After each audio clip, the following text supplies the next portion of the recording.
Então, pessoal, todo mundo recebeu o material de hoje, né? Então, a gente vai falar sobre megapaciologia.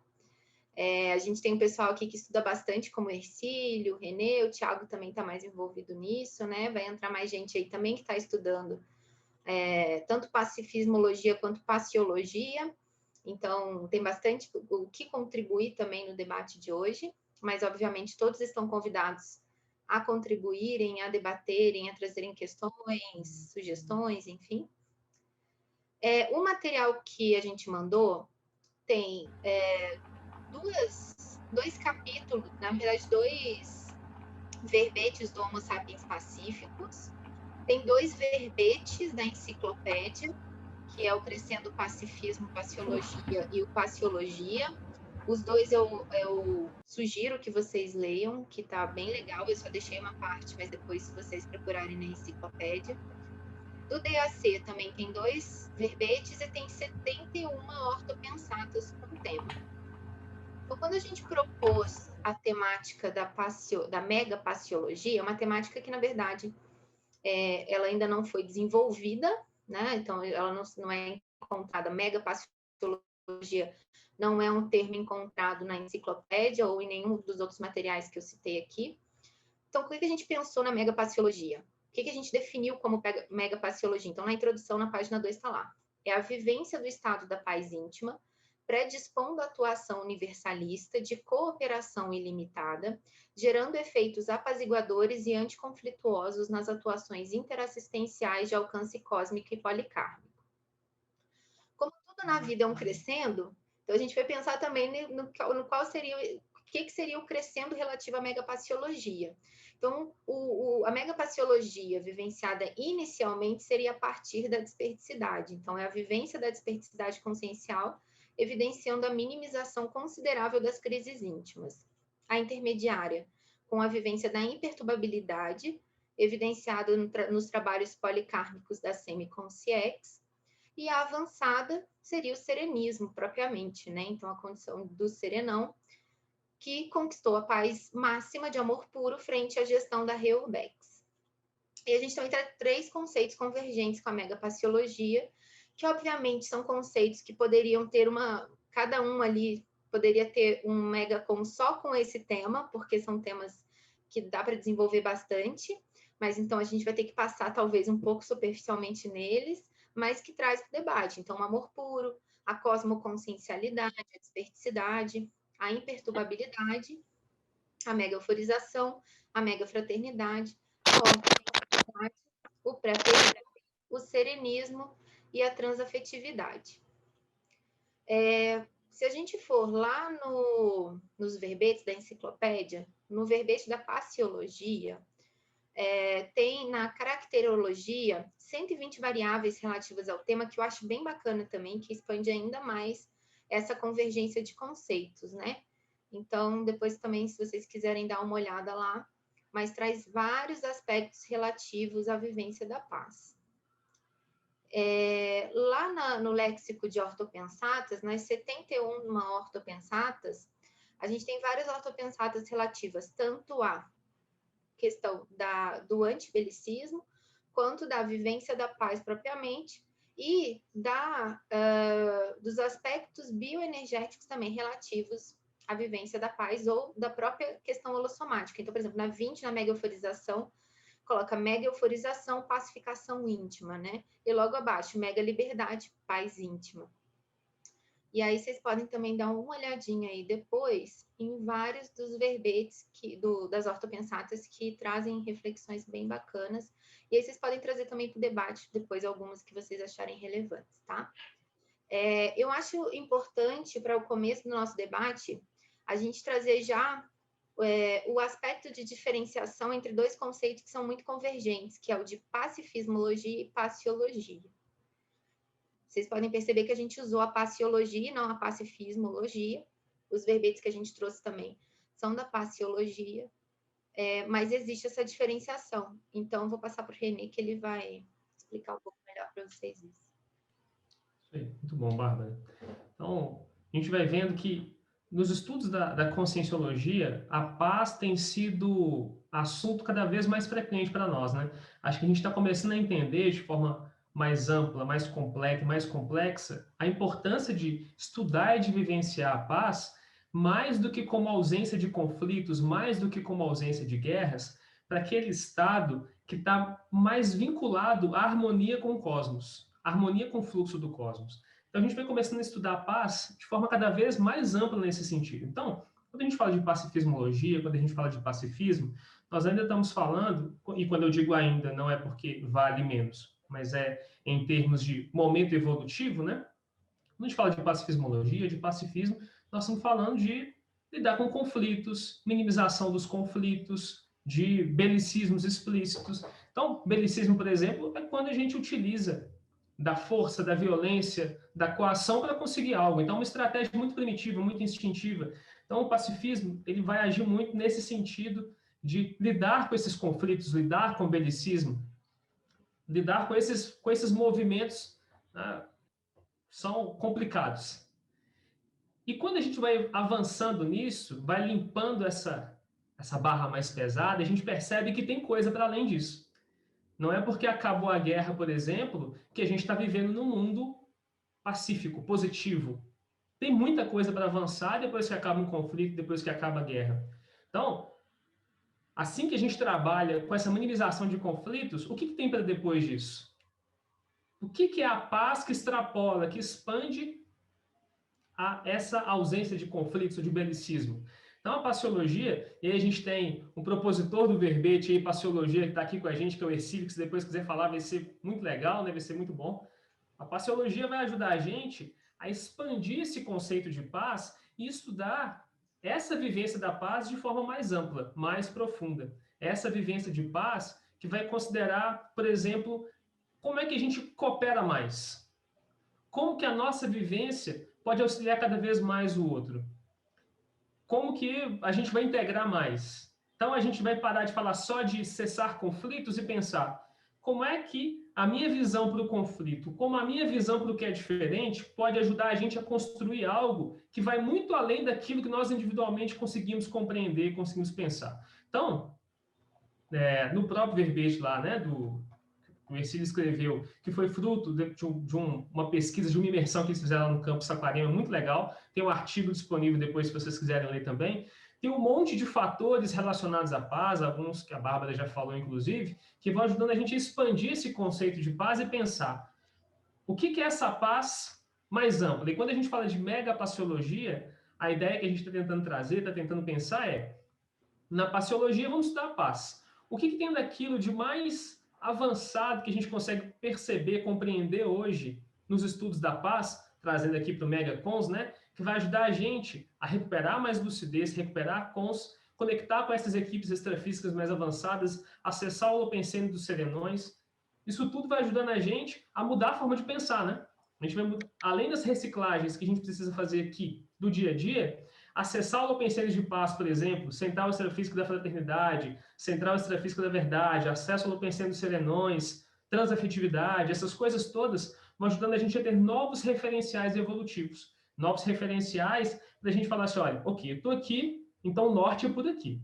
Então, a ideia de estudar a paciologia, e nesse ponto específico, a megapaciologia é o que a gente consegue compreender hoje mais avançado em termos de paz, dessa harmonia com o fluxo do cosmos, para a gente poder ter essa vivência mais ampla, né? Eu gosto de falar, nesse processo dessa diferenciação, eu vejo muito a pacifismologia como o processo, né? É o processo de pacificar. Então, você vai pacificando a si, ao grupo, você vai pacificando o holopensene. Agora, depois que você pacificou, você chega aonde? Isso era sempre uma grande dificuldade que a gente tinha, era sempre um exercício muito de extrapolação mental somática, porque a vivência plena da paz, a gente não tem um referencial muito claro ainda, né? A gente tem a figura do serenão, que seria esse modelo evolutivo, principalmente dentro da vivência da paz, porém, o serenão ainda, às vezes, muitas vezes, parece muito distante, né? No sentido do que ele realmente representa, ou do que ele realmente manifesta. A gente tem alguns indicativos que o Valdo trouxe, mas isso às vezes pode ficar um pouco nebuloso. Então, pensar na vivência da paz, a paciologia traz isso. E acaba que, por ser uma vivência ampla, ela é muito interdisciplinar. Então, vocês vão ver que, nesse material, que a pacifismologia ela se conecta a várias especialidades da conscienciologia, né? A gente poderia falar da paz a partir de várias outras especialidades, da conscienciometria, da consciencioterapia, da serialidade, enfim, tem uma série, uma gama aí de possibilidades, né? Ercílio, você quer trazer alguma contribuição? Afinal, o verbete é teu, você é um especialista no tema. Abre o microfone, Ercílio. Tá. Vê se vocês estão me ouvindo agora, tá, né? Tá ouvindo, né? Não, Sim. eu acho que você foi muito pontual quando você falou que a paciologia ele é um processo, né? Dentro desse contexto, né? Ele é um processo da pacificação, é que a gente não pode deixar de considerar, né, dentro da nossa vivência, dentro do paradigma consciencial, né? Que aí vai envolver aí todo esse nosso processo de múltiplas vidas, né? Até o próprio processo evolutivo mesmo, nosso, do vírus, até hoje, né? Como a gente vem se portando. Então, isso aí é muito importante quando a gente começa a estudar a paciologia dentro desse processo. A gente começa a analisar, e para mim, isso aí é um dos grandes diferenciais aí até do processo mesmo da psicologia. É justamente quando você começa a ter essa visão multidimensional, essa visão universalista, essa visão cósmica do processo, né? Que por mais que a gente veja que o processo da cosmovisão ele é um processo mais à frente, mas qualquer experiência nossa dentro do processo da cosmovisão, da cosmobiologia, ele já é um ponto muito importante dentro do nosso processo evolutivo, né? Aquilo já conta um ponto muito grande. Às vezes a gente tem pequenas vivências que vão acrescentando no nosso todo. Então, eu vejo que é por aí. Eu acho que o debate pode rolar nesse sentido aí, né? E quem quiser acrescentar aí mais algumas opções, mas eu acho que é por aí. Bom, gente, quem quiser, hoje vamos seguir aquele mesmo fluxo, então quem quiser falar pode colocar o nome no chat. E aí a gente vai fazendo a lista e vamos elencando, tá? A Tereza, pode falar, Tereza. Então, antes de construir o Laboratório da Paz, para mim, a referência maior que eu tinha sobre esse assunto é aquele capítulo da monja, né? Onde o Valdo chegou a dizer que chorou, né? Diante de tanta fraternidade no processo emocional dela, né? Que foi um sentimento de paz, de atendimento, de assistencialidade. E daí eu vendo esse trabalho de vocês, por sinal muito excelente, parabéns aí a todos, ao Ercílio também, né, que fez o verbete. E eu ainda não tive a oportunidade de ir fazer o Laboratório da Paz, mas espero ainda. Mas eu fiquei na dúvida, no caso daquele capítulo da monja, Emoção Fraterna, entraria no pacifismo ou no processo que é a paciologia? Então, como a gente colocou ali na exemplologia, o serenão ele seria aquele que vivencia a mega paciologia avançada. Ou seja, o nosso referencial de paz, o 100% na vivência da paz seria o serenão, né? Então, no caso, a monja estaria nessa vivência. Só que esse 100%, para a gente, ainda é muito difícil de mensurar o que representa. E se a gente pensar assim, tá, é 100%, mas o que é esse 100%? O que abrange esse 100%? A gente tem alguns conceitos que a gente tem alguns indicativos, por exemplo, da transafetividade, da imperturbabilidade, da megafraternidade. É tudo que a gente trouxe ali, que está presente também no verbete do Ercílio, ele também trouxe. São indicativos. Mas, na prática, o que representa esse 100%? eu acho que às vezes a gente tem um pouco de dificuldade de compreender por parecer muito distante ainda daquilo que a gente vivencia, né? Mas a gente já tem esses indicativos, então a gente já tem um certo referencial, que é esse máximo. Mas e o percurso? O que a gente deveria estar fazendo agora para a gente chegar nesse 100% um dia? E aí, esse passo a passo, a gente pode falar daqui a pouquinho, porque eu sei que a Nilce quer comentar. Mas o que eu ia falar está nessa linha mesmo, está muito nessa linha. Quando você estava falando das especialidades, né, que tem relação, a especialidade que mais me vem assim mais direta é a holomaturologia, porque isso é uma conquista, né? À medida que a consciência vai amadurecendo, então tem uma conquista disso. Para a gente, às vezes, para falar da paz natural já é difícil, para falar da paciologia, trazendo isso para o nosso micro-universo, então é muito mais complexo. E eu não vejo como dissociar os sentimentos elevados da paciologia. Então, tem muito a ver com essa questão mesmo de domínio, de psicossoma e da conquista desses sentimentos elevados. E aí eu comecei a pensar exatamente nessa questão da holomaturologia, numa escala. Daí é que tem a ver com o que você estava falando ali, acho que vocês já se prepararam para isso, né? Então, porque o 100% é lá, o serenão, é o, né? É a transafetividade, que a gente fala, que a gente tem uma ideia, mas a vivência mesmo, pura, é mais complexo. Então, o que seria o mensurador para poder ir mostrando essa caminhada para a gente? Isso que é interessante.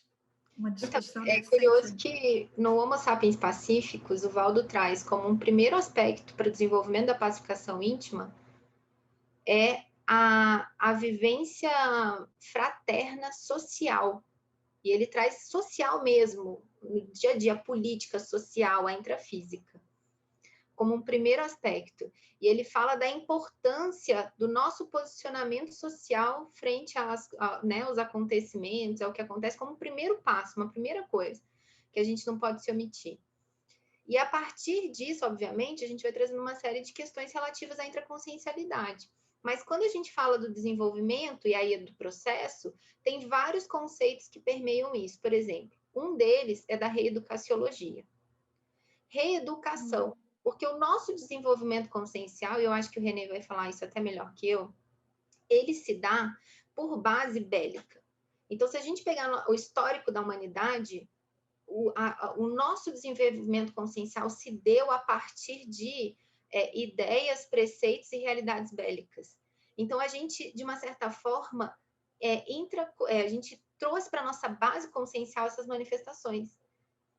Então, para a vivência da pacificação íntima, a gente precisa se reeducar. E aí a gente precisa ir no cerne. A gente precisa mexer lá na base, para a gente começar a identificar o que no nosso desenvolvimento consciencial tem resquícios bélicos ou resquícios dessa manifestação imatura. E esse é um processo que é bem desafiante. René, você quer falar? Eu acho que o René fala muito melhor que eu isso. Nada disso. Agora, Bárbara, aproveitando, eu acho que você trouxe uma coisa muito, muito interessante de quando você falou do social, porque eu acho que esse conceito de paz, como a Conscienciologia trabalha, parece que ela tira essa dicotomia de paz interna ou paz externa, porque a paz íntima não dá para ser alcançada sozinho, porque sozinho a gente não está considerando uma parte importante da nossa manifestação, que é a conexão. Nós somos em relação, né? Então, essa coisa da paz social, ela tem a ver com a nossa interação, é a qualidade da nossa interação com as pessoas, com os princípios conscienciais, com os seres. E aí, nesse sentido, né, quando você traz da intraconsciencialidade bélica, uma reflexão que a gente pode fazer é da nossa hipótese de processo evolutivo do vírus ao serenão, né? Então, se a gente considerar que a gente vem evoluindo em princípio consciencial, chegar à consciência, enfim, os recursos que nós temos para lidar com a realidade, com o nosso meio, são menores quando a gente ainda é animal. Então, nós temos menos recurso. tem menos raciocínio, tem menos cognição. Então, para resolver algo, a gente vai usar os recursos que tem. Então, o animal, para resolver a fome, quando ele é carnívoro, ele vai usar as garras. Então, é o recurso que ele tem. Nós não vamos chamar isso de belicismo, é o recurso que ele tem. Não é a intenção. Agora, quando a gente começa a ser humano, começa a virar gente, tem aquela... Aqui no intrafísico tem o córtex pré-frontal, que permite que a gente elabore mais, reflita mais. Isso vai fazendo com que a gente tenha mais recursos para lidar com as nossas necessidades. Então, nós vamos atender às nossas necessidades de outras formas que não sejam essas instintivas, violentas. Temos outros recursos. E esses outros recursos, eles vão amadurecendo à medida que a humanidade evolui. Então, quando a gente vai amadurecendo nesse sentido, a inteligência tem muito a ver com o desenvolvimento da pacificação. E inteligência evolutiva, de fato. Quanto mais recursos eu tenho, quanto mais cognição eu tenho, melhor eu consigo dar respostas para situações que envolvam melhor para todos, não só para mim. Quando eu tenho menos cognição, a tendência é que ao resolver um problema eu pense só em mim, porque eu não consigo enxergar além disso. Quando eu consigo ter mais cognição, aliada à inteligência evolutiva, eu vou vendo que pensar no melhor para todos é melhor para todo mundo. Todo mundo ganha se eu consigo ganhar. Então, essas coisas vão ampliando os nossos referenciais e a gente vai conseguindo dar respostas mais pacíficas na medida em que nós temos mais recursos. Então, a gente pode atrelar, por exemplo, violência com miséria. Não miséria de dinheiro, mas miséria de recurso. Então, quanto menos recurso eu tenho, mais violento eu sou. Mais agressivo eu sou, mais bélico eu sou. Quanto mais recurso evolutivo, mais pacífico. Por isso que a gente vê também tanto sentido no desenvolvimento intelectivo, quando o professor Valdo traz, né, todos esses tratados, e a gente estuda tanto em conscienciologia. Isso vai ajudando a gente a fazer novas associações de ideias, compreender as coisas de forma mais ampla, e aí quando eu vou dar uma resposta, a minha resposta consegue ser boa para mim e para o outro, porque eu estou enxergando com mais cosmovisão. Então, é o que o Ercílio falou no começo, né? Toda cosmovisão é válida, porque ela vai entrar no meu contexto e vai me ajudar a estar em mais harmonia com o fluxo do cosmos. Eu não sei se era nessa direção, Bárbara, que você estava falando, né? Para falar aqui. Você terminou com uma coisa que foi uma reflexão que eu fiz essa semana. Adélia, já vou te passar, tá? Que tem tudo a ver, que é o fluxo do cosmos. Porque parece que todo o assunto avançado que a gente debate aqui chega no núcleo do quê? Você adentrar o fluxo do cosmos. Quando você consegue adentrar o fluxo do cosmos, parece que você consegue, de uma certa forma, acessar condições outras que você não consegue se você não entra nisso. Então, quando a gente falou de corredor heurístico, fluxo do cosmos, quando a gente fala de transafetividade, né, parece que tudo está relacionado a esse fluxo já pré-existente, mas que a gente está muito desconectado ainda, né? Então, quando a gente adentra isso, vai. Adélio, fala aí. Eu só queria trazer um tema, eu acho que vocês começaram a comentar, eu cheguei um pouquinho atrasado, a comunicação não violenta, né? Então, o tema da CNV, ele é muito interessante, ainda mais nos seus 4 componentes lá, que é a observação, o sentimento, a necessidade e o pedido, né? Então, todo esse preparo da comunicação não violenta mostra no dia a dia o quanto a pessoa realmente é pacífica, né? Ou internamente, e quanto ela transmite isso aí na melhor maneira de levar da teoria para a prática, né? Então, da teoria do que é ser pacifista, né? O pacificiologista, né? De acordo com o que a gente preferia aí, essa reeducaciologia e essa análise no dia a dia para verificar como é o meu dia a dia, como são as minhas participações, como são as minhas competições. Eu ainda sou competitivo, o professor Valdo sempre trouxe, né? Que a única competição positiva é aquela com você mesmo, né? Essa é a competição positiva. Quando você começa a querer competir com os outros, há um nível de belicismo nesse processo todo. Então, vem aí a competição. Até num ambiente empresarial que a gente trabalha muito, eu estou competindo ou eu posso competir, né? Eu posso cooperar e competir ao mesmo tempo com aquele mesmo participante. E concorrência, até numa empresa, é positivo, porque a concorrência abre caminhos. Então, até nesse sentido, eu posso encarar o processo da minha pacificação ou não íntima, né? E é uma coisa que eu vejo também muito forte, a questão do perdão. Até que ponto? Esse é um tema que a Malu, né, trabalha muito forte nessa questão. E o fato de ser auto-imperdoador e hétero-perdoador é uma coisa também que que chateia, né? Como é que eu consigo trabalhar nesse contexto? E retratabilidade, até no 700, no conscienciograma, né?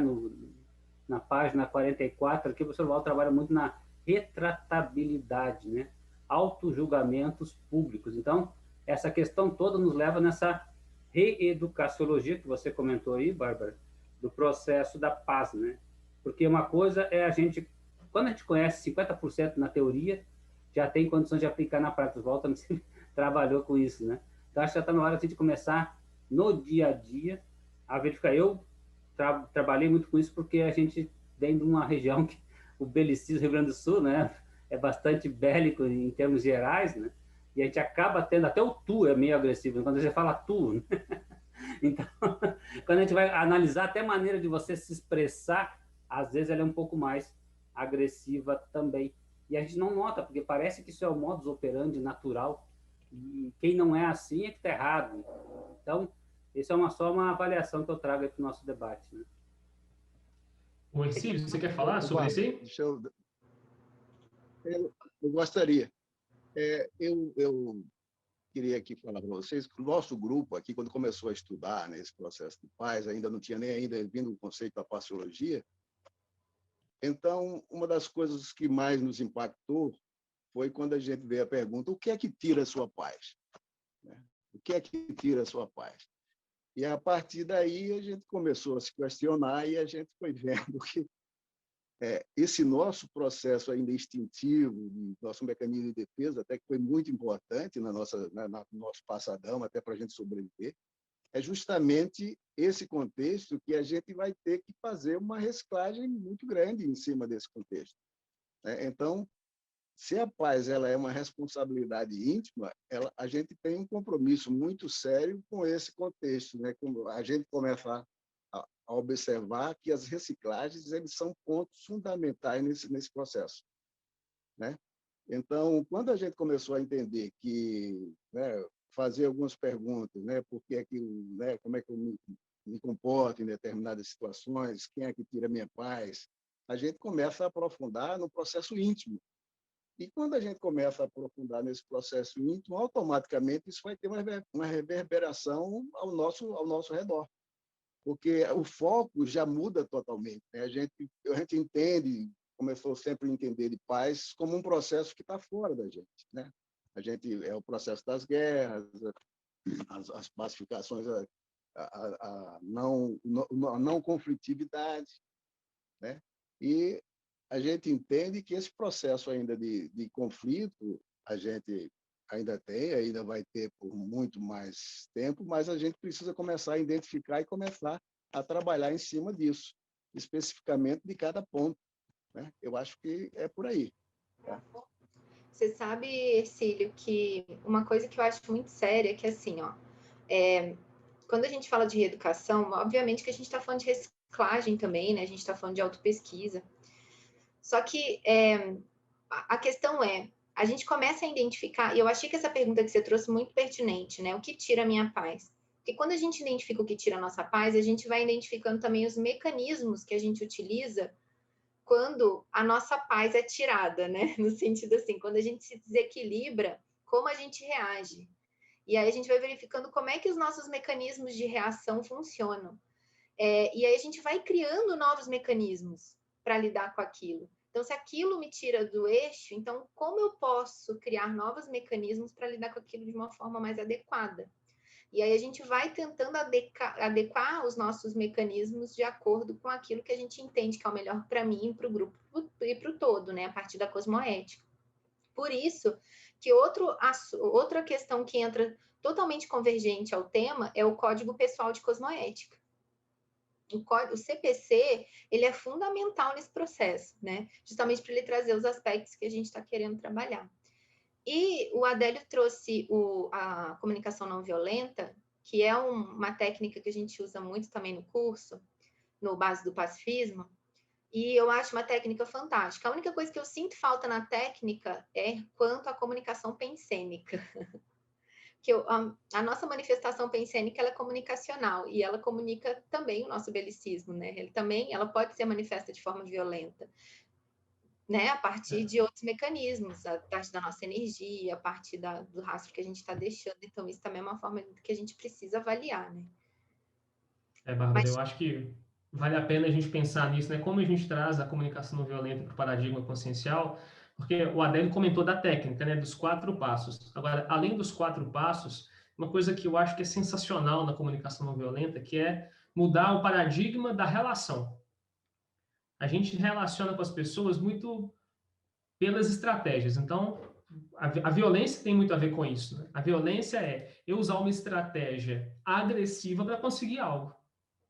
E a gente fica preso nas estratégias e repetindo comportamentos violentos, agressivos. Aquelas respostas automáticas que nós temos, que quando responde o que tira a nossa paz, a gente começa a perceber quais são esses comportamentos agressivos. A comunicação não violenta, ela traz uma outra possibilidade de abordagem para os conflitos. Ao invés de pensar nas estratégias que a gente está usando, ao invés de pensar no que a gente está fazendo, a gente pensa antes assim, quais são as minhas necessidades que não estão sendo atendidas ou que estão sendo violadas nesse momento. E quando eu penso em necessidade, é como se eu saísse desse jogo, desse emaranhado que é criado, né, de justificativas, de guerras, de violências, e penso assim, do que eu estou precisando? E quando eu entendo com profundidade do que eu preciso, eu consigo, de forma mais profunda, atender a minha necessidade. E aí, do mesmo jeito com o outro. O Marshall Rosenberg, tá até um livro aqui, aproveitar que a Adélia falou, né? Esse aqui é o Comunicação Não Violenta, que a gente recomenda muito. E um outro muito legal é esse aqui, ó, A Linguagem de Paz em um Mundo de Conflitos, que também é dele. Então ele vai falar da linguagem, como que a linguagem ela pode influenciar, aumentar o belicismo ou ampliar a paz, né? Então, quando a gente olha para o outro, o que o Marshall fala? A violência é uma expressão trágica de uma necessidade não atendida. Então, se eu penso por essa perspectiva, por esse ponto de vista, eu vejo que a gente tem um olhar muito amparador para o outro. O amparador não vai chegar julgando, né? Tacando a marretada na cabeça da pessoa, você é um inútil, que você fez errado. O amparador olha para o que nós temos de melhor, né? Olha para o que a gente está precisando, para as nossas necessidades, e vai ajudando a gente, dentro do que é possível, a acertar a rota evolutiva. Então, vejo que olhar para a necessidade do outro, quando o outro é violento, é agressivo, me ajuda a sair dessa cortina de fumaça que é formada em frente de um comportamento bélico e entender do que ele precisa. E quando a gente consegue ter empatia, entender o que a outra pessoa precisa, ela desarma. E quando ela desarma, a gente consegue fazer assistência. Então, paz e assistência estão intimamente relacionados. Porque para passar por essa casca grossa, muitas vezes, de consciência que a gente vai chamar de assediador, sei lá, ou de assistido, enfim. Muitas vezes, para atravessar essa casca grossa, é importante a gente desenvolver esse nível de pacificação íntima para não ser agressivo na hora de fazer assistência e conseguir entrar, conseguir ter essa entrada com a outra consciência, né? Tiago? Então, eu estava aqui a ouvir as primeiras intervenções e quando estavam a falar até da paz social, estava-me aqui a vir à cabeça era a questão do crescendo do ego karma, grupo karma e polikarma. Conforme vamos exercendo esse pacifismo, primeiro íntimo no ego karma e depois no nosso grupo e depois numa fase posterior num polikarma, uma assistência maior, mais abrangente, isso vai-nos qualificando, ou seja, não há um crescendo em si, mas há um ciclo, é um ciclo virtuoso, porque conforme vamos expandindo a nossa capacidade de fazer a pacifismologia, ou a paciologia, ou exercer a paciologia no grupo maior, vamos ficando mais qualificados, vamos tendo mais paz íntima, vamos tendo mais capacidade de estar em paz, no fundo, com o grupo karma e depois até com o polikarma, mas é cíclico e faz parte aqui de um ciclo. E achei interessante que não há aqui um crescendo, mas há um ciclo virtuoso que achei interessante.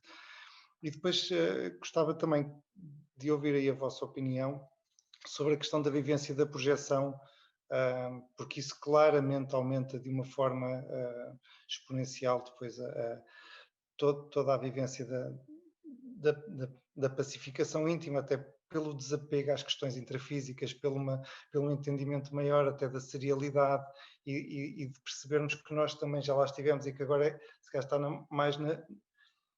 temos mais a responsabilidade de assistir a isto que o professor René também estava a falar agora, da assistência que está intimamente ligada à paz, mas pronto, mas é no fundo acabar por falar e dar um pouco de ênfase mais até à parte da projeção na questão da paz, e pronto, e era isto.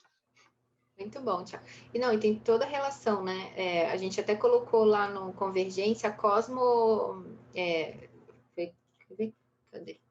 Lá na introdução, na página 2, a gente colocou como conceito convergente a cosmoconsciencialidade, né?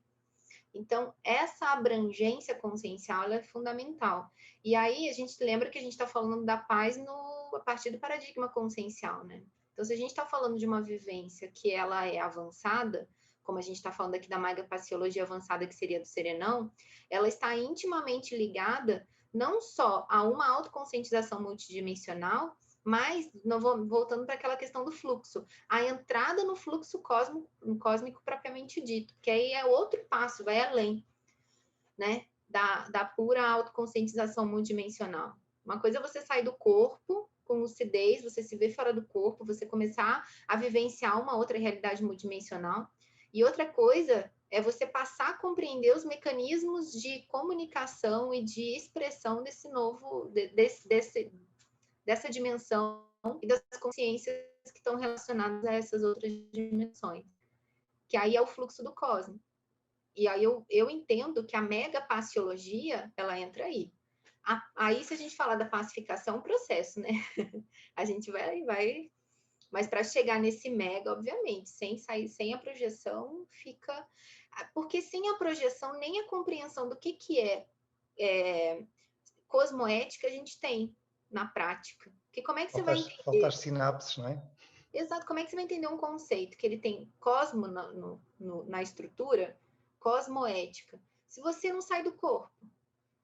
Se a gente está intrafisicalizado, que cosmo é esse que a gente está vivenciando na ética, né? Nenhuma. Então, para entendimento prático, na vivência prática desses conceitos, faz fundamental, né? E uma pena que eu não coloquei mais projeção no material, que realmente é uma coisa que a gente às vezes passa batido, mas que é extremamente importante. Sim, chegando ao Nelson, né? A não ser que alguém mais queira compartilhar alguma experiência projetiva pacificadora aí. Vai lá então, Nelson. O microfone está desligado, Nelson. O microfone, Nelson. Acho que ele não está ouvindo. Eu tive uma exoprojeção que foi esclarecedora instantânea. Então, esse é um exemplo para comentar sobre isso, né? E quando tens uma exoprojeção, te joga num universo e ainda um amparador junto, o esclarecimento é instantâneo, não tem como, né? Mas eu queria trazer assim, sobre a questão da reeducaciologia, né? Eu tenho um livro que é Pequeno Tratado das Grandes Virtudes, que ele começa com a polidez, depois ele tem todas as outras virtudes. A polidez ele ainda não trata, ele trata como introdução a esses trafores, vamos assim dizer, as virtudes, né? E ele dá o exemplo da criança, que a criança não tem a virtude ainda e é tratado, não faça isso, não faça aquilo, não faz isso, faz isso. E a criança vai aprendendo, mas não tem aquilo, ainda tem aquela coisa de perguntar por que a mamãe manda eu fazer isso, porque não faz essa pergunta, mas ela não entende. Mais tarde ela vai internalizar isso e vai aprender. Então, eu queria colocar como assim, um processo de reeducação da sociedade a própria conscienciologia, né? Porque até aqui nós viemos só nesse sentido de polidez, de aprendizado muito intelectual ou muito calcado em cima de valores tão só religiosos, só da casca para fora, no sentido de assim, porque a conscienciologia traz o que é autopossificação íntima, convivialidade sadia, que são conceitos que não estão incluídos numa escola para crianças aprendam, né? E ao mesmo tempo que a gente socializa a gente através disso, a gente se cria uma parasocialização junto, né? Então, nesse sentido, eu queria que a gente conversasse um pouquinho sobre o que é que a conscienciologia trouxe, o que é que a conscienciologia nova em termos de sair desse mecanismo só de polidez, que parece que é só a gente aprende como uma forma mecânica e não como uma internalização de uma virtude, de um trafor, que agora a gente tem até conceito de trafor, né? Queria que vocês dessem uma opinião, Eduardo, vocês, sobre essa questão, né? Do esclarecimento. Eduardo? Não, estou perguntando se o Eduardo quer responder. É sobre essa expansão. Se a conscienciologia é isso agora, que ultrapassa só essa polidez que teve até agora educacional. Você sabe, Nelson, tem um pessoal, não sei se você conhece o pessoal da Interparadigma, você conhece? Conheço a Interparadigma. A Interparadigma é revista, mas o pessoal está desenvolvendo a especialidade interparadigmática, né? Certo. E essa especialidade interparadigmática, eles têm um curso que fala um pouco do percurso interparadigmático no nosso desenvolvimento consciencial. Do que predominava, quais os paradigmas que predominavam na nossa manifestação consciencial em determinados períodos. Assim, é bem interessante. E o pessoal parte da teoria que a gente ainda hoje não vivencia o paradigma consciencial, ele não é o predominante ainda na nossa manifestação, é outros paradigmas. A gente está num processo de transição para um dia a gente alcançar a vivência propriamente do paradigma consciencial, mas ainda ele não é um paradigma predominante na nossa manifestação ainda hoje. Essa é o que o pessoal lá da Interparadigma está trabalhando. E eu acho muito coerente essa abordagem deles, porque eu entendo que o paradigma consciencial para a gente ainda ele é muito teórico. A gente não conseguiu ainda absorver de forma a se expressar consciencialmente a partir desse novo paradigma, que ele também é muito novo para a gente, né? Você quer falar, René? Eu estou escrevendo no verbete que eu coloquei essa estagnação autoparadigmática, celeridade, autoceleridade pró-evolutiva. Conversa com o Alexandre Zaslavsky. Ele vai poder Ele tem verbetes, eu acho, que ele fala um pouco sobre isso. Sobre essas relações interparadigmáticas. É bem bacana. Beleza. Aí, Nelson, eu não sei se eu te entendi exatamente, mas o que eu estou pensando, não tiver entendido, você me fala, por favor. Tá? Mas o que eu acho que eu entendi é que é o seguinte, tem hoje estudos sobre paz que vão muito além da polidez, que vão nas entranhas, né, da estrutura social como nós compreendemos hoje. Então, eu vou entender, por exemplo, a pacificação, tirando essas estruturas de privilégios que beneficiam pequenos grupos e que deixam milhares sem recursos, então a gente falando de paz também é acesso a recursos, né? E que vão trabalhar com a mudança de pensamentos, por exemplo, na mudança de mentalidade quanto à mulher, na mudança de mentalidade quanto ao negro, ao índio, a tudo isso, que também é reeducação, né? Então, hoje, a paz é trabalhada de forma global também quanto à reeducação, também quanto à mudança de pensamento, também quanto à mudança na forma de organização das instituições. Então, o que eu vejo que a Conscienciologia traz de principais contribuições para o estudo da paz? A multidimensionalização desse estudo, entendendo que a gente vai falar disso em todas as dimensões possíveis, as energias vão influenciar, os pensamentos vão influenciar, as séries de vidas vão ser determinantes para que aquelas pessoas estejam naquelas condições hoje, mas que estarem naquelas condições hoje não é justificativa para falar que então está tudo bem, tem pobreza, tem miséria, está tudo bem. Não está, né? Não é porque aquela pessoa chegou ali que está tudo bem que as coisas estejam como estão.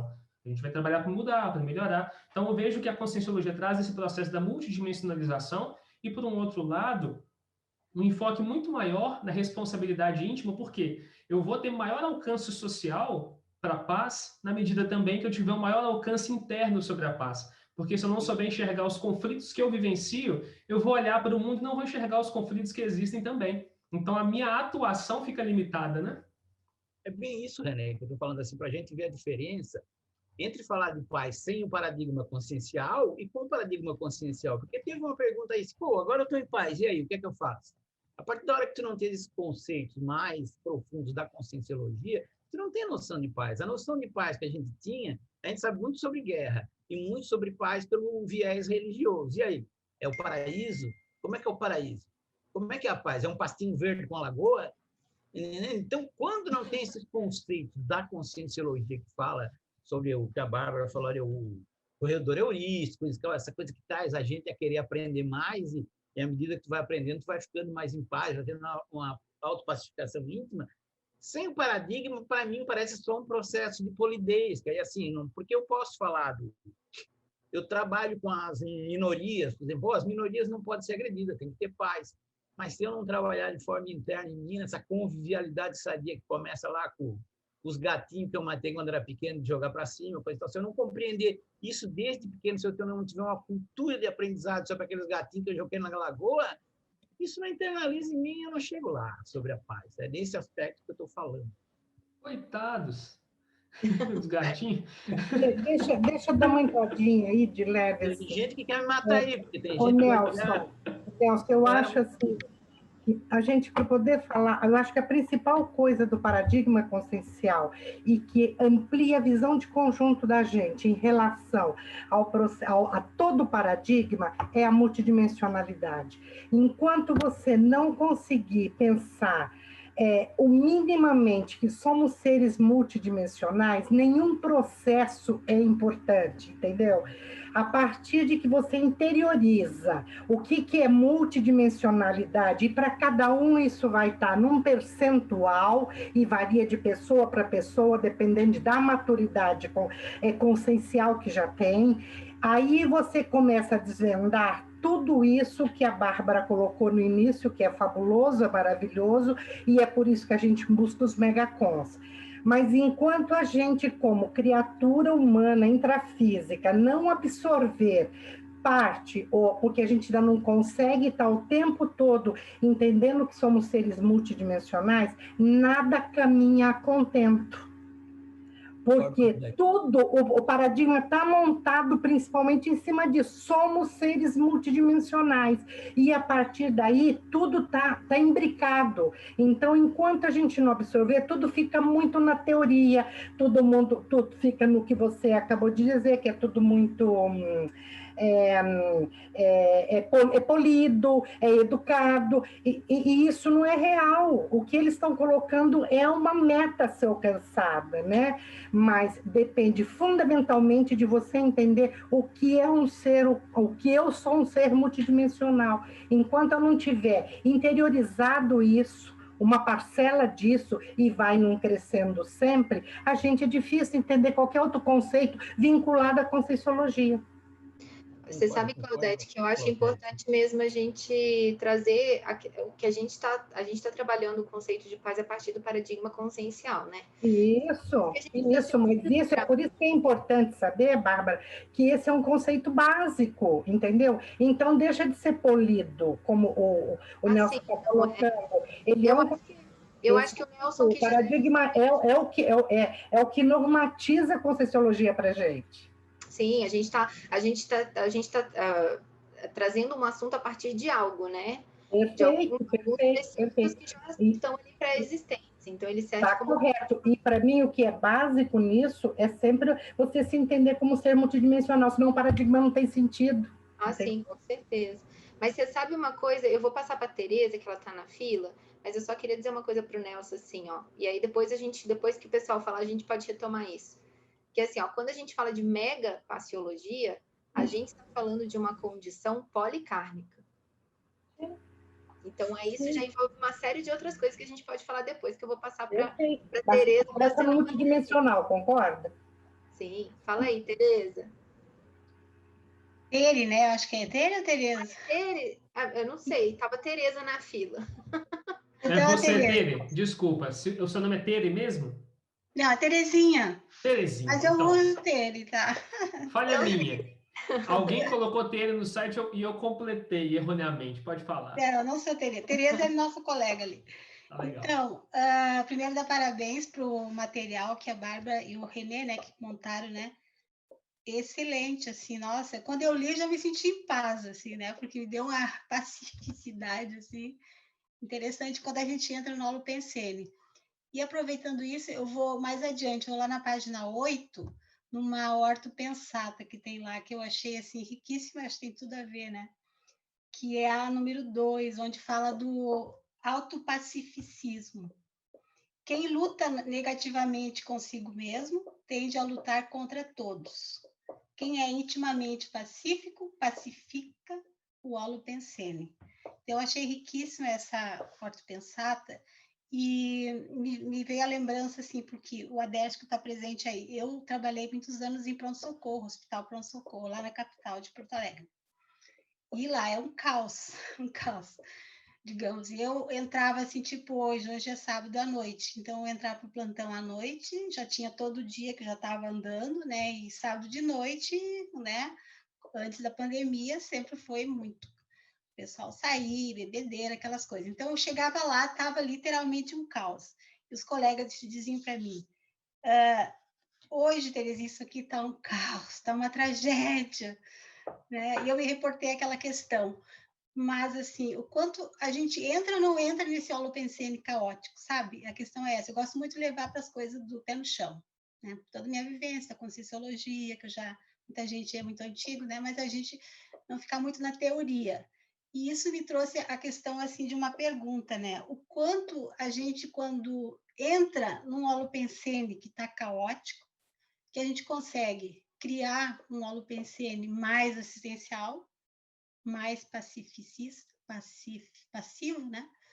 O pacificismo, e para contribuir realmente para a assistência, né? Porque a gente, enquanto intermissivista, nós temos essa responsabilidade de estar lúcido para esse momento, principalmente agora também que a gente está vivendo um momento bem caótico, vou repetir a palavra, porque é isso mesmo, né? Eu acho que eu consegui entender um pouco assim, quando se falar de paz, de outras coisas, mas tem o conflito que está junto ali, né? Não é só, né? Porque para a gente chegar na paz, a gente passa pelo conflito. Então, eu queria ouvir a opinião de vocês. O que vocês, né, já se perceberam, assim, de como que você é um condutor, né, dessa paz nos ambientes, na família, onde quer que esteja? Muito bom, Tere. Acho que você tocou em pontos fundamentais para a gente pensar em paz, né? Fundamentais. E aí a gente vai vendo como é que lida com as coisas. Porque a gente não precisa entender paz como ausência de conflito. Muitas vezes, quando não tem conflito, tem repressão, tem lavagem cerebral, tem um monte de outras coisas que está na direção totalmente oposta. O conflito, a gente pode enxergar como uma ideia, um posicionamento diferente daquele com o qual eu estou acostumado. Então, quando chega uma ideia diferente, um posicionamento diferente, tem um conflito de ideias, e aí a resposta que eu vou dar ao conflito, ela pode ser violenta, ela pode ser pacífica. O conflito pode ser uma forma de expansão paradigmática, inclusive. A partir de ideias diferentes que entraram em conflito, eu posso dar uma resposta totalmente nova que não foi pensada por nenhum de nós ali naquele contexto. Então, o conflito não é uma coisa ruim. Então, um contexto que não está harmônico, ele pode ser lido de várias formas, inclusive como oportunidades de novas respostas. A gente vai vendo, por exemplo, um evoluciólogo, ele cresceu por dentro com relação às suas questões íntimas. Mas não foi só por dentro, né? Ele consegue coordenar a evolução, ele consegue coordenar a ressoma, por exemplo, de milhões de consciências. Então tem que conhecer demais da vida, tem que conhecer demais de grupos, de relações, de tudo. Então eu vejo que a forma de lidar com essas coisas caóticas tem a ver com saber ler a demanda, ler a necessidade do que está ali. Por trás de todas as violências, de toda a confusão, tem pessoas com necessidades que não estão sabendo expressar suas necessidades. Quais são? E lendo por trás desse conflito, eu saber quais são as respostas mais efetivas que eu vou dar nesse sentido. E aí a Conscienciologia vai ajudar a gente um monte, né? A lidar com isso, porque vai precisar de sustentabilidade energética. Então, quanto mais sustentabilidade energética, mais eu consigo entrar e sair dos ambientes e dar respostas efetivas. Muito do parapsiquismo que o Tiago trouxe, né? O Tiago falou da projeção, o parapsiquismo, de forma geral, vai ajudando a gente a ler o que está acontecendo de forma mais ampla, mais cosmovisiológica. E aí a gente vai conseguindo, naquela confusão, ter uma leitura diferente e fazendo com que a nossa ação seja pacificadora, né? A nossa ação é pacificadora porque a gente organizou isso por dentro, não está vendo aquilo lá fora como uma ameaça e está conseguindo responder de forma a harmonizar o processo, né? Você sabe, tem uma frase do Valdo no Homo Sapiens Pacíficos que entra bem nisso que o René estava falando. Que faz assim, ó, quem busca a paz na vida exterior tem o endereço errado. A verdadeira paz íntima não se perturba com a explosão do maior vulcão nas proximidades. Então, ele faz essa analogia com o vulcão, né? E aí eu também remeto a um pouco do que o Valdo falava sobre a desperticidade, porque ele fala assim, ó, se você quer virar desperto, se torne especialista em criminalidade, em criminosos. Você vai estudar isso, vai aprofundar no que o ser humano há de pior na expressão bélica. Então, veja a relação, porque você precisa se aprofundar naquilo para você conhecer por dentro. Por isso que o Homo Sapiens Pacíficos, o desenvolvimento dele é metade belicismo. Metade do Homo Sapiens Pacíficos é aprofundando nos aspectos bélicos, para depois falar dos aspectos da paz, né? Eu acho que é por aí. Porque é curioso, eu, Renê e o Paulo, que está aqui, a gente coordena o curso Bases do Pacifismo. E a gente começou a perceber o surgimento de vários conflitos, assim. E a gente conversando, falando assim, nossa, mas está surgindo uns conflitos, está surgindo umas coisas. A gente falou, pô, mas tem que surgir. Como é que a gente vai ter coerência se a gente fala de pacificação e a gente não lida com os conflitos? A gente fica querendo que seja tudo, né, tudo fácil, tudo marasmo. Então, faz parte, né? Fala aí, Eduardo. Então, Bárbara e Renê, eu queria lançar, na verdade, uma provocação, né, para vocês me ajudarem a entender. Que é o seguinte, esse conceito de paz, pelo que eu estou vendo aí pela discussão, depende muito do seu entendimento do que é paz, né? Porque, assim, quanto mais você amplia sua cosmovisão, talvez essa ideia do que é paz, do que é pacificiologia, do que é pacificação mesmo, mude, né? Você vai vendo com outros olhos. Eu estava pensando o seguinte, quando um terremoto, um tsunami, uma pandemia, de alguma forma, o Serenão, o ACL, ou o Evoluciólogo, deram um aval para isso. Então, eles permitiram que isso acontecesse, né? Aonde existe pacificação nisso? Então, na visão de vocês, onde se resolve esse paradoxo? Eu acho assim, ó, eu acho que quando a gente começa a entender, e aí por isso que eu falei da questão do fluxo do cosmos, eu acho que o fluxo do cosmos aí responde bastante coisa. Porque parece haver, nesse fluxo do cosmos, uma outra visão sobre, ou você mudar a sua perspectiva sobre certos acontecimentos, sobre a tua própria manifestação consciencial e grupal, né? Porque eu acho que a gente ainda se manifesta de forma muito limitada se a gente pensar nesse fluxo cósmico. Eu, pelo menos, sim, eu não sei vocês, vai ver que tem alguém aqui que se manifesta de uma forma um pouco melhor, mas o que eu vejo normalmente ainda é uma limitação muito grande, né, na nossa manifestação consciencial. E aí, eu acho muito complicado chegar e falar assim, tá, é uma pandemia, tá dessomando um monte de gente, tá tendo um processo aí seríssimo político, social, econômico, infectológico, enfim, né? Tá um caos, como disse a Biterê, tá um caos. Mas esse caos, eu estou tão inserida nesse caos que eu tenho muita dificuldade de analisar o que está por trás disso. A gente tem alguns indicativos, talvez relativos à reurbanização, a um processo mais amplo, mas só que são indicativos. Eu não tenho muita clareza do que a reurbanização está realmente fazendo, as consciências que estão envolvidas mais na ponta da reurbanização estão fazendo. O que eu posso dizer é, na minha vivência pessoal, apesar de todo esse caos, eu estou conseguindo tirar um nível de aproveitamento evolutivo fantástico nessa pandemia. Eu estou conseguindo, particularmente, dar uma acelerada no meu processo evolutivo que eu não tinha conseguido até então. Então, assim, pessoalmente, eu posso dizer que, apesar do caos, eu estou conseguindo tirar um certo nível de proveito evolutivo frente ao caos. Mas aí, eu não sei, Renê, você quer falar sobre isso? Também. Que coisa, né, Eduardo? Que pergunta simples, o Eduardo... né? Simples, né? De boa, né? E eu acho que vale a pena outras pessoas falarem também o que pensam sobre isso, porque quando o Eduardo pergunta isso, eu acho que convida a gente a ir mais fundo no que a gente pensa que é paz. Tem o professor Maurício Salles, daqui de BH, a turma do Ercílio aí. Só gente boa, né, Ercílio? Só essa turma. Fala só, paz não é pasmaceira. E eu acho isso muito legal, muito legal. Se a gente pensar nesse sentido, a paz ela vai sendo construída na medida em que a gente vai compreendendo melhor a nós mesmos e ao cosmos. A nós mesmos e ao cosmos. E a gente vai fazendo isso, pelo que parece, através das consequências das nossas atitudes. Então, eu faço algo e isso gera uma resposta. Eu vou lidar com essa resposta e tenho uma oportunidade de dar uma resposta nova, de amadurecer, de enxergar de outras formas, né?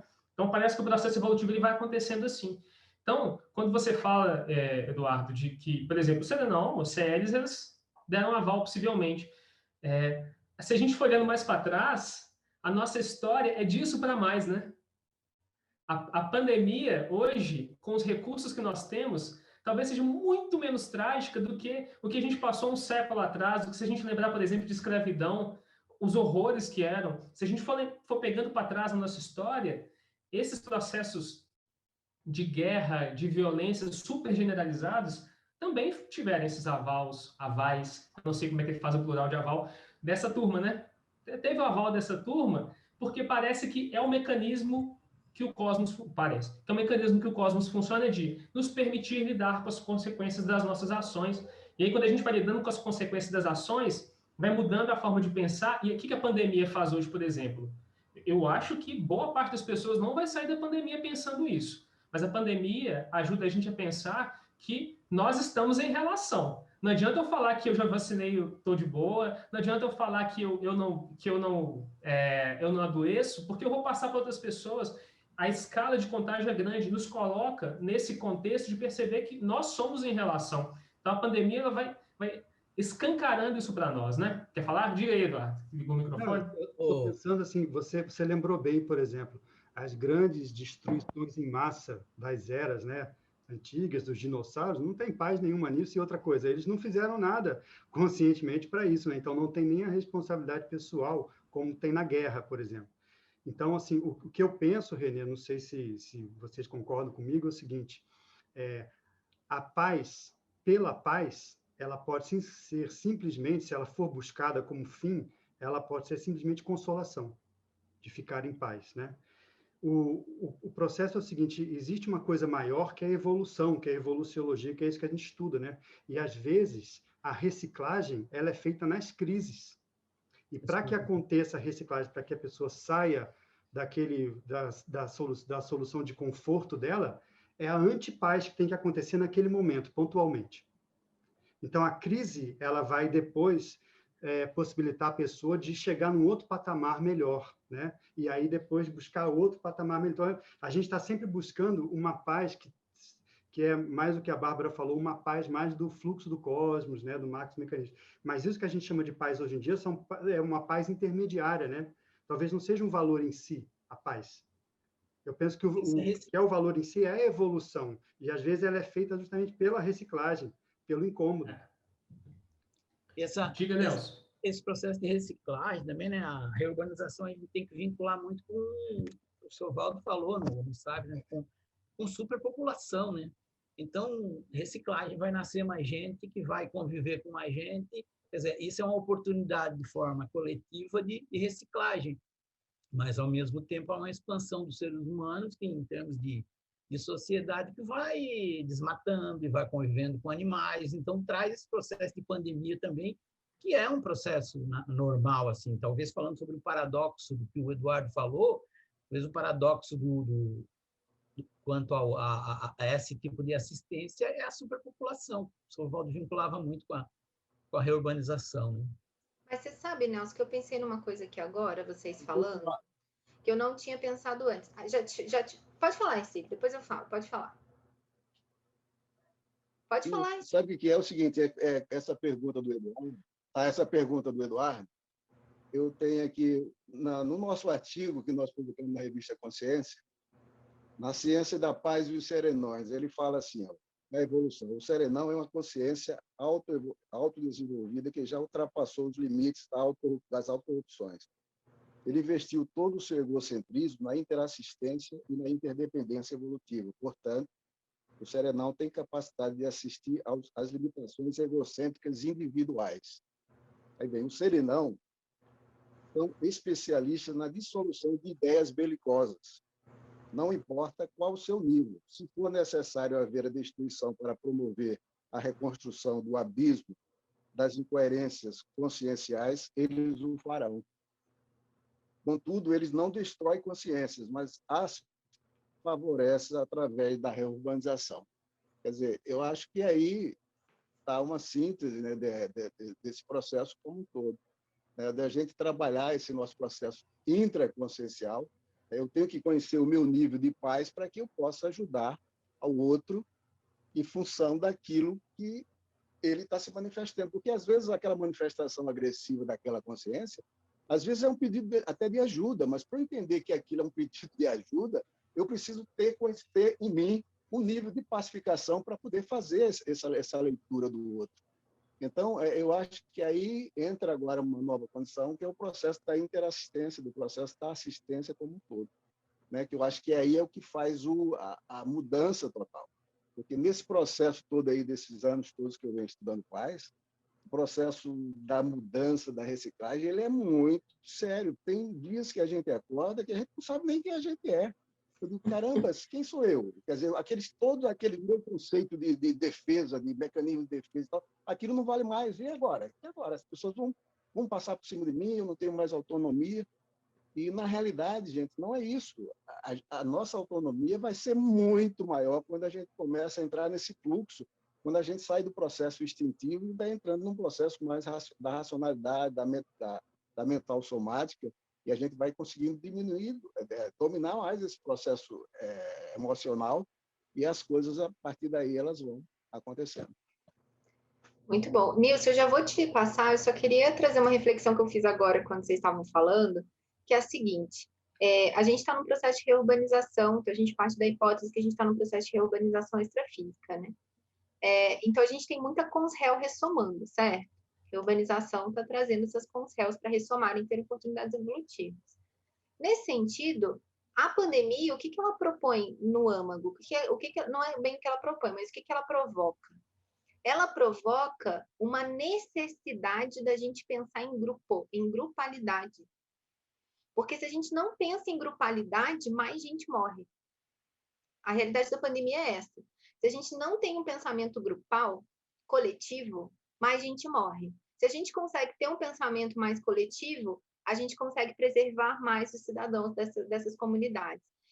E o próprio termo pandemia já traz uma concepção global, de grupalidade global. Ou seja, está todo mundo passando pelo mesmo desafio, né? A gente sabe que cada um está lidando de uma forma diferente, mas o desafio é o mesmo. Então, me parece que a pandemia, ela provoca um pouco mais esse senso de grupalidade numa crise extremamente séria, mas que provoca. Então, pode ser um outro aspecto aí que eu não tinha pensado, pensei agora, mas que, sei lá. Reflexão também, né, Bárbara? As pessoas que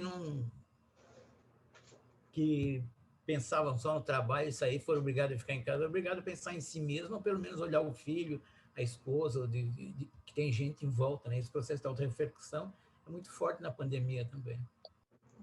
Nilce, fala aí.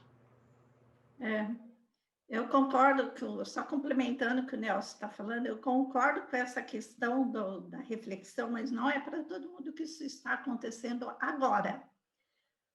No entanto, eu penso que mais para frente a pessoa vai parar e vai ver.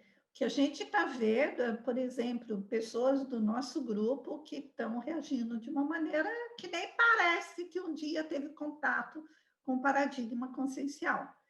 E aí eu penso que isso também vai ser um grande aprendizado. Para um momento, talvez, depois da dessoma, não sei quando, mas de parar e refletir. E, para mim, esse momento ele está servindo principalmente muito para isso, para as reflexões diante tanto da situação da pandemia em si, com a questão da sociedade, como as pessoas reagem e como eu reajo. Então, assim, eu estou achando riquíssimo. em termos intraconscienciais, autoevolutivos. Então, vamos, e também eu não posso deixar de antes falar, Cílio, gostei muito que você tenha trazido a questão do artigo, porque eu estava lembrando muito desse artigo.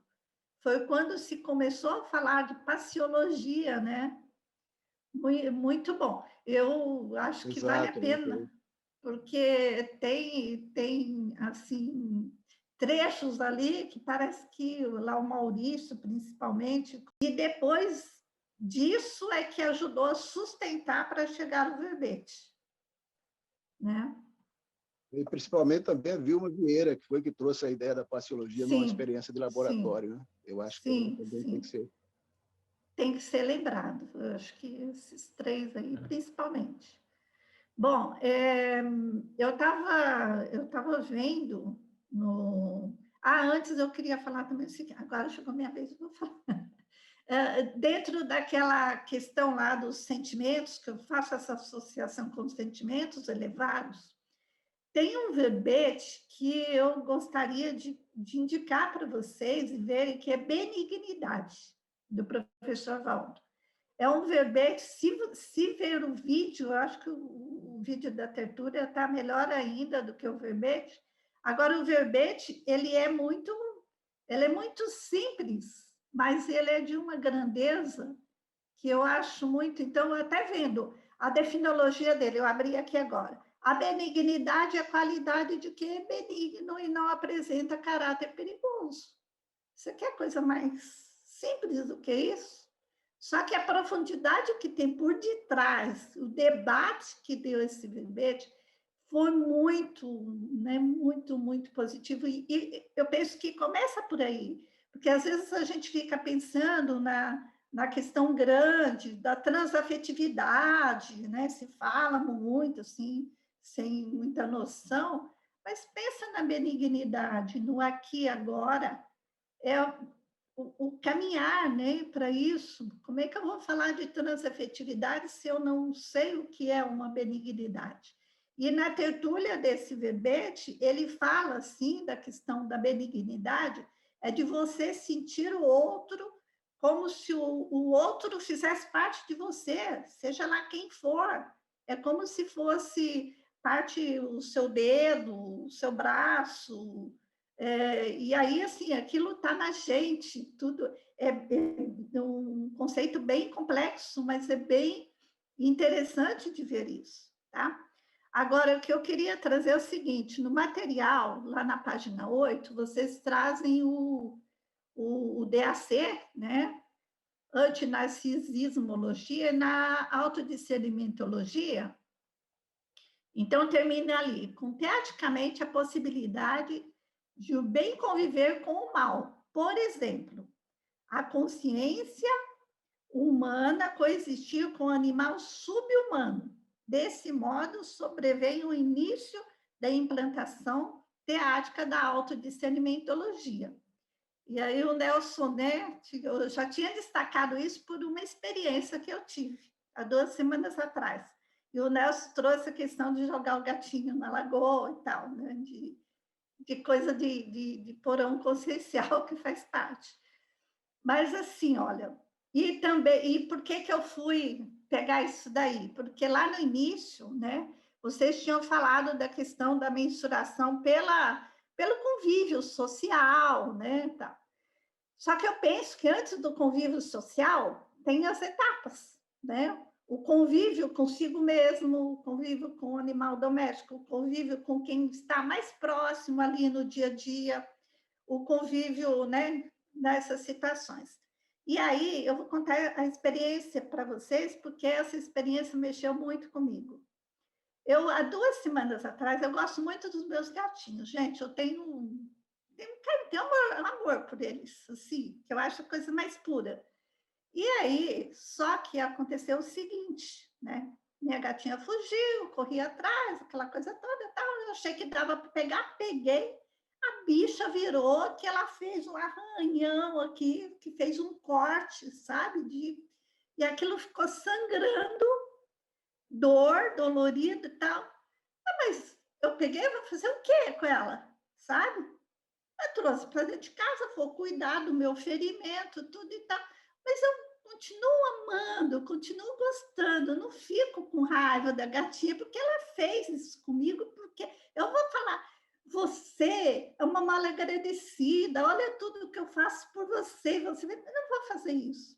Só que com gente eu faço. E aí, qual é a reflexão que eu trouxe? Há 2 horas atrás desse acontecimento, tinha havido uma questão com um sobrinho meu, né, um molecão assim, adulto, de 20 anos, sabe? Aqui não quer muito nada com nada, e a mãe dele me falando, reclamando, não sei o quê. Eu vi crescer e tudo, sempre cuidou, né? Sempre muito, a tia ali que paparicava muito, então eu vou conversar com ele. Vou conversar com ele, ele já se viu, ele está fazendo isso com ela e tal. E fui conversar, escuta, você pensa bem isso, mas tia, não me enche o saco, não me venha assim, tal. Ele me desligou o telefone, mas aquilo mexeu comigo de um jeito, sabe? Eu não cheguei nem a responder nada para ele, porque ele não deixou.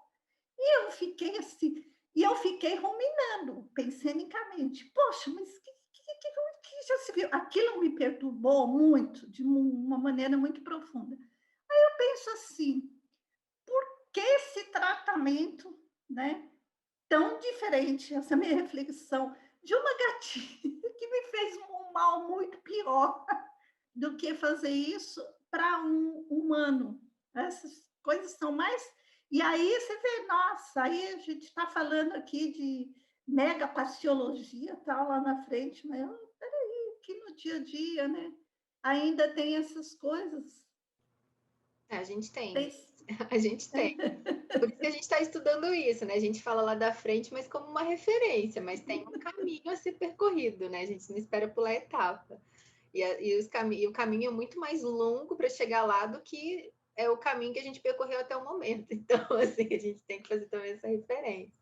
Agora, assim, há diferença, né, Nilce, entre teu gatinho e teu sobrinho. Há diferenças aí bem importantes serem salientadas. Porém, eu acho assim, um dos maiores desafios quando eu penso na pacifismologia e na paciologia em si,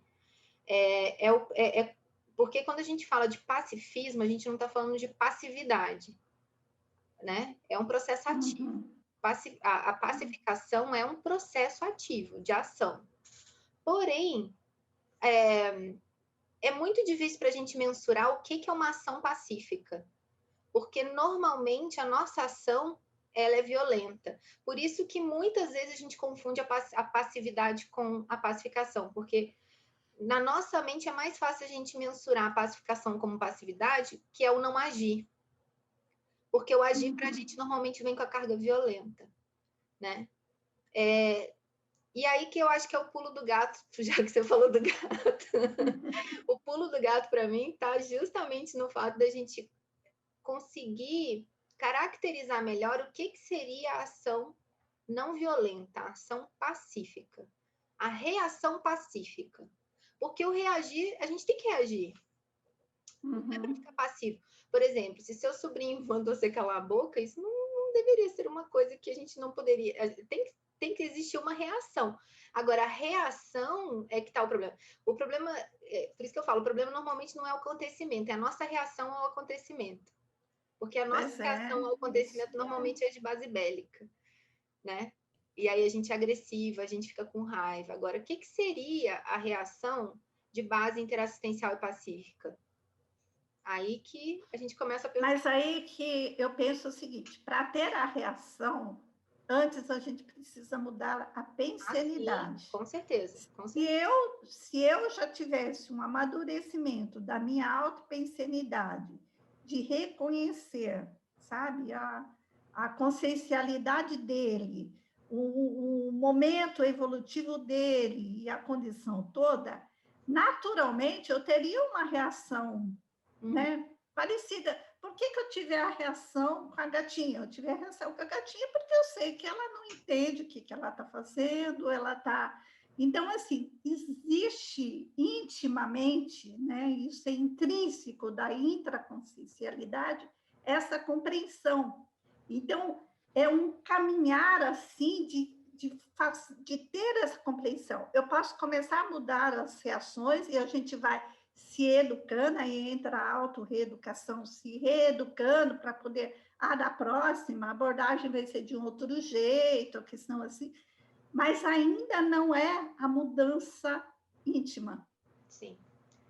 Não, eu concordo plenamente, mas eu também acho a mudança íntima, a mudança pensênica, ela é fundamental para a vivência da paz propriamente dita, né? A paz, essa paz a partir do que a gente está trazendo.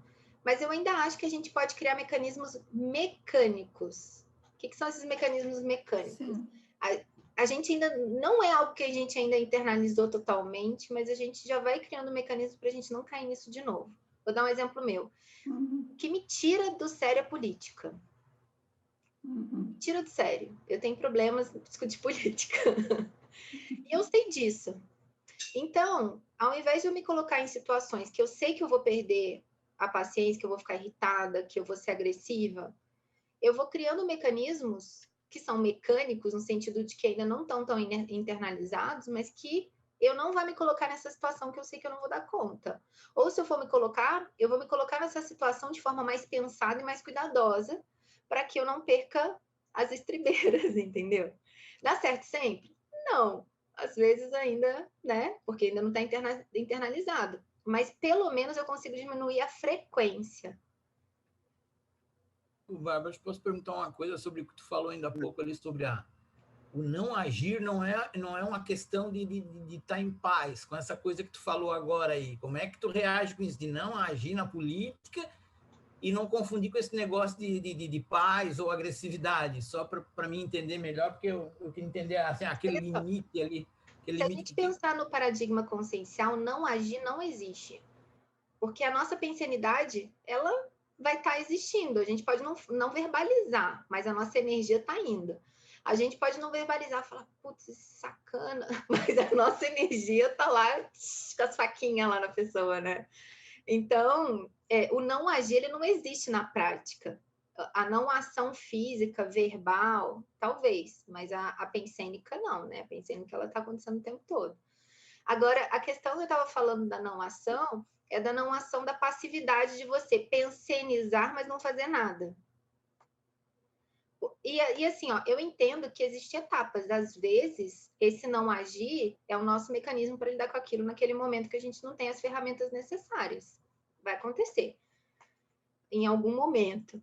Mas quando a gente fala de pacificação íntima propriamente, a gente está falando de um processo ativo, de posicionamento, né? E aí, ele está muito atrelado a isso que a Nilce trouxe dessa reeducação pensênica, que é evidenciada na nossa manifestação. Mas isso é um processo, né? Deixa eu falar um minutinho aí. Fala aí, Cílio. Não, dessa experiência da Nilce, eu acho que esse momento é um momento importante para a gente fazer uma autorreflexão. Quer dizer, isso aconteceu agora durante essa semana, a gente ia falar desse tema aqui hoje, né? Ela também ia participar, e esses fatos vão fazendo com que a gente comece a fazer alguns questionamentos. São muitas perguntas, né? A gente não tem uma ou duas, são muitas. Né? Vamos dizer assim, o processo do afeto. Como é que eu estou de autoafeto? Né? Como é que eu estou? Qual o meu afeto em relação àquela gatinha? Qual o meu afeto em relação ao meu sobrinho? Qual o meu nível de afeto? E aí são várias, tá, gente? Eu estou dando assim um exemplo só. Mas são várias perguntas que a gente precisa começar a fazer, e é a partir desses fatos, e a gente está lúcido para eles, é que a gente vai começando a trabalhar o nosso processo da pacificação. Né? É a partir da superação dessas pequenas coisas, porque, na realidade, o que está por trás de todo o nosso processo reativo é um contexto lá para trás que a gente utilizou e que a gente, às vezes, na realidade, nem sabe que vem utilizando ele, na realidade. A gente não está nem lúcido para isso. Então, eu vejo que é uma grande oportunidade quando acontecem essas coisas, justamente, e até no momento que a gente está discutindo, falando de pacificação, de paciologia, eu acho que foi um momento fantástico aí para ela fazer um processo de reflexão maior. Foi mesmo, porque é muita... Né? E contribuindo nesse movimento... Parece simples, mas não é assim. É simples, mas não é. Tiago, vou passar para você uma observação rapidinha. Muito rápido. Quando a Bárbara fala de que você muda de forma automática, e a Nilce fala da mudança pensênica, essas coisas, é bom a gente lembrar que essas coisas são camadas, né? Se eu mudo um pensamento, não é automaticamente que a minha ação vai mudar. Eu ainda preciso mudar várias outras camadas da pensenidade, e isso ainda vai atuar junto com várias outras crenças minhas. Então, muda o pensene, faz uma estratégia para mudar na prática. Muda o pensene, faz uma estratégia para mudar na prática. E aí, mudou o pensene, é esforço, né? Esforço. Vai lá, Tiago. É só muito rápido e também por causa dessa colocação da professora Nilce também, é que há um fator também que eu achei muito interessante, é que a gata não pensenizou, mas o seu sobrinho pensenizou com força, ou seja, ele serviu como assediador, é um fator que é preciso ter em conta. E então há a questão energética também, há uma questão só também de fazer um encapsulamento também, que também poderia também ter algum fator, e isso ajuda a nossa pacificação. Mas houve uma ação direta do sobrinho que não houve da gata. A gata reagiu instintivamente e o sobrinho não. O sobrinho pensenizou e agiu. Então, aí outro fator que é preciso ter em conta também, que vai influenciar a nossa ação. Mas era só essa colocação. Mas o ideal é que o outro não interfira na minha reação, né? Porque aí Essa é a meta, né, Nilce? Entrei na onda, né? Essa é a meta. Aí, mais uma vez, a gente vai... Desculpa, Bárbara, pode falar. Não, é que eu vi que a Tere vai sair. Tere, você que tinha colocado o nome ou era a Tereza? Tereza. Ah, então tá. Isso. A Tere. Isso. Não, mais um motivo. É só para realmente a gente perceber que nós estamos aqui no momento de vivência de pandemia, né, e refletindo sobre um assunto assim tão importante.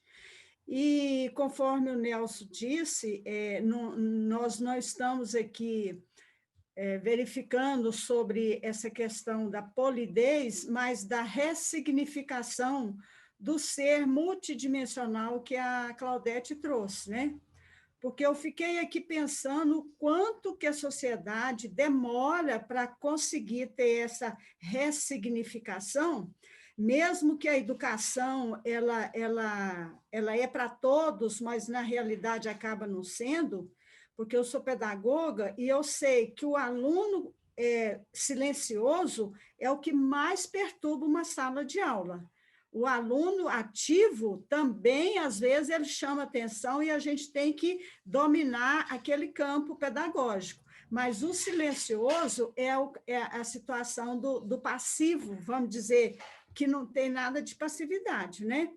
Tanto que nós sabemos que 1000 anos atrás a gente viveu na questão do absolutismo, onde as pessoas voltaram apenas para o consumo e viver pelo soma, né? Que não tinha direito de pensar, de interagir, e hoje nós estamos já com a conscienciologia nesse aspecto tão avançado, mas que depende de cada um puxar para si essa vivência que é muito linda, muito rica, que a Nilce trouxe, para a gente ressignificar essa questão da paz. Isso é muito bacana. Então, esse momento está sendo muito rico. Eu só queria acrescentar isso aí, tá?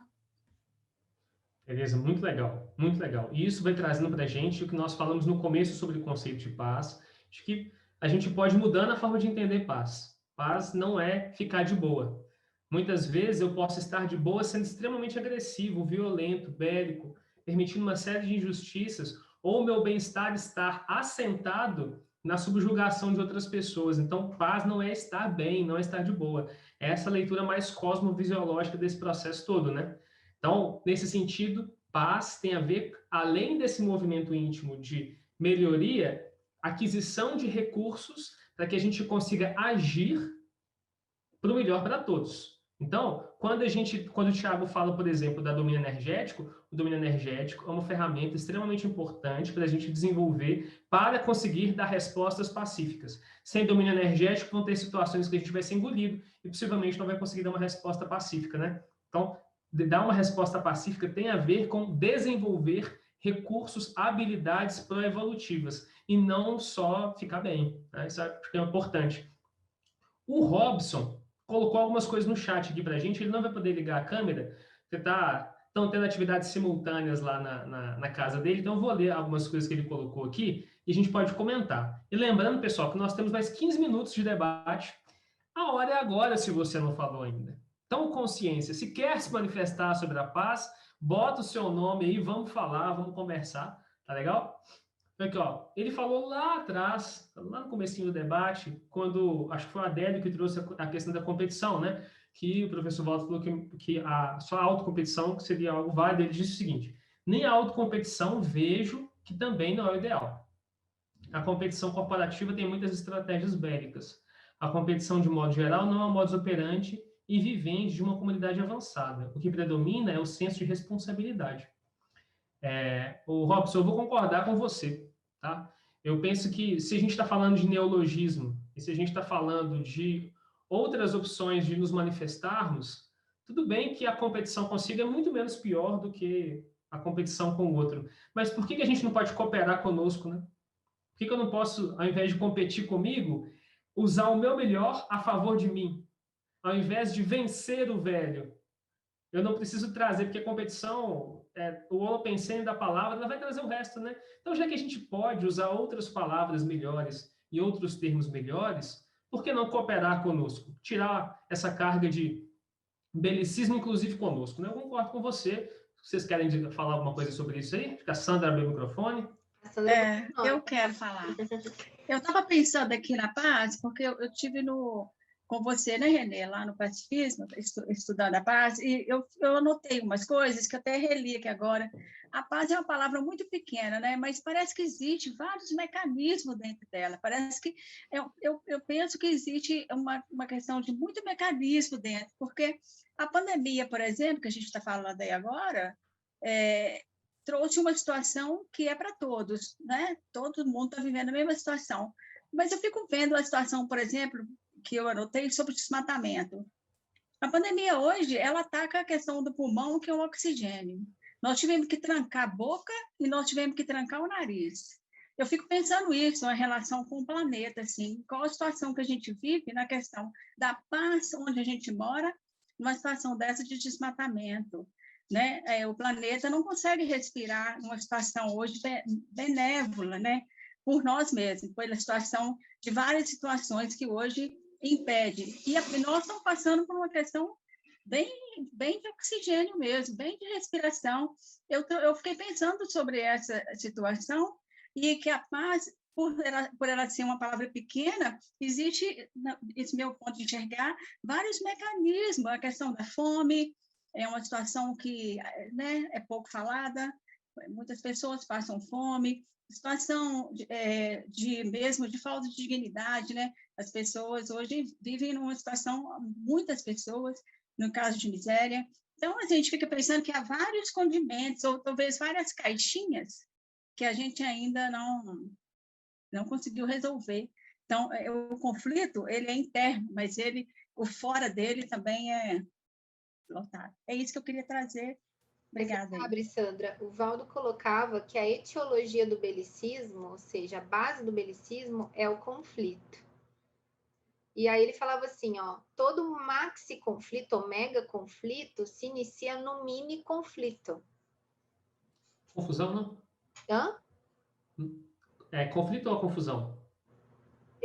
Confusão, mas depois ele colocou conflito também em outro. Tem que a gente passou, estava falando de conflito. Mas confusão também, né? Mas os conflitos, os mini conflitos, no sentido assim, ó, uma coisa que começa pequena, entre poucas pessoas ou intimamente, e aquilo vai tomando uma proporção, e aquilo vai crescendo, e vai encontrando eco. Aí a gente tem uma série de fatores que a gente insere nisso, porque assim, ó, se o que predomina é a pensenidade bélica, o que reverbera é a holopenselidade bélica. O que predomina é isso.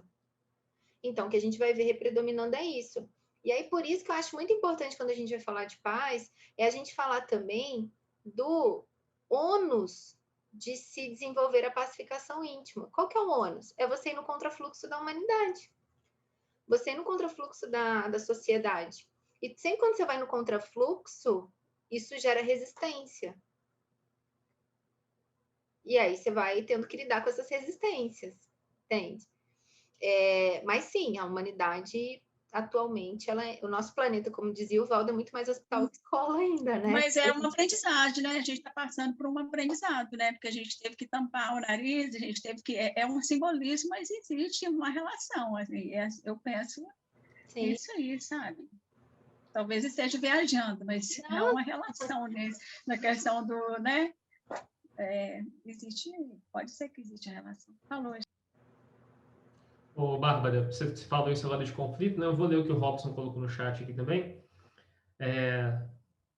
Conflitos são comuns em qualquer segmento de uma sociedade, pois as ideias divergem-se e as experiências que cada indivíduo ou instituição traz na sua história de vida refletem no interrelacionamento pessoal diário. Tem muito convergente com o que você falou, né, Bárbara? Acho que ele falou isso há mais tempo, mas eu estou aproveitando para ler aqui agora, né, que conflitos fazem parte. Agora, se a resposta ao conflito ela é agressiva, se a resposta ao conflito ela é violenta, então a gente vai escalando esses conflitos até em níveis que ficam muito difíceis de serem resolvidos, né? E aí, pessoal? Eu vi que ele colocou aqui uma dúvida que ele teve, assim, a reeducação pensênica não é a base de tudo para as reciclagens efetivas na manifestação consciencial de maneira geral?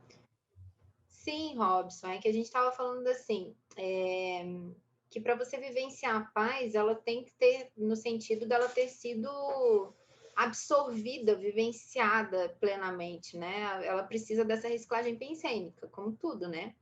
Mas na paz propriamente dita também. Só que quando a gente fala de reciclagem pensênica na paz, a gente está falando de outros fatores além disso também. Porque, obviamente, né, a gente parte da hipótese que a nossa manifestação consciencial básica é a pensênica. Então, sempre quando a gente se refere à nossa manifestação consciencial, a gente está, de uma certa forma, se referindo a isso. E se a gente pensa na nossa base consciencial, a gente está pensando no nosso desenvolvimento de base pensênica.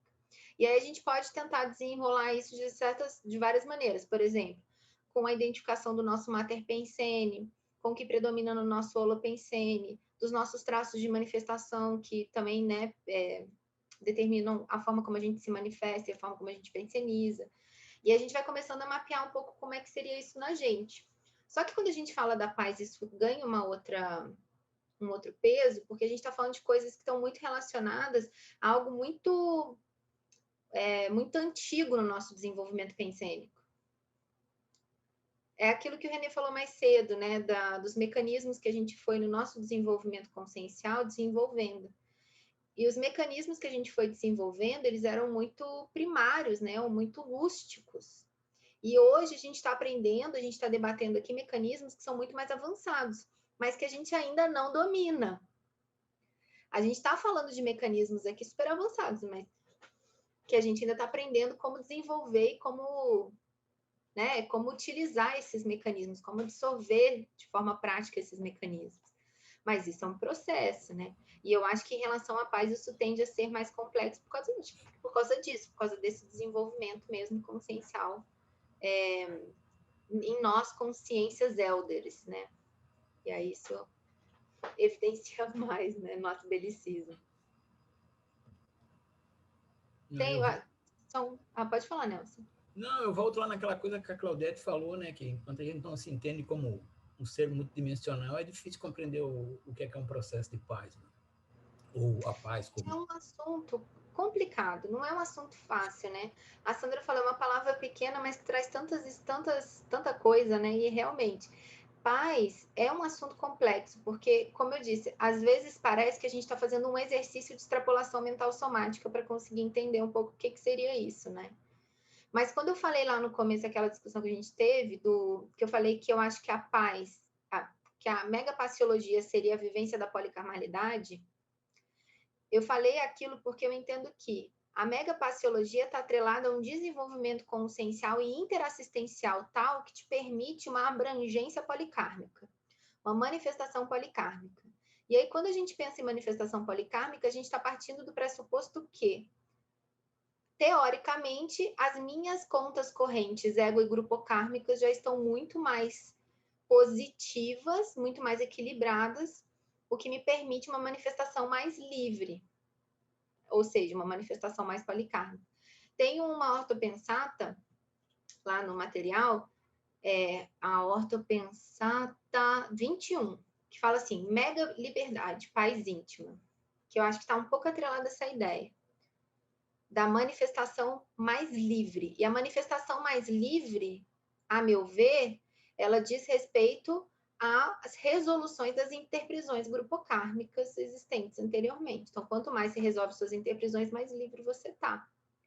Então, você veja como é que é complexo. A gente está falando de uma coisa que, né? A gente está falando de paz, mas a gente está falando de autodiscernimento, a gente está falando de grupocarmologia, a gente está falando de policarmologia, a gente está falando de conscienciometria, de evoluciologia, de conviviologia, de cosmoeticologia.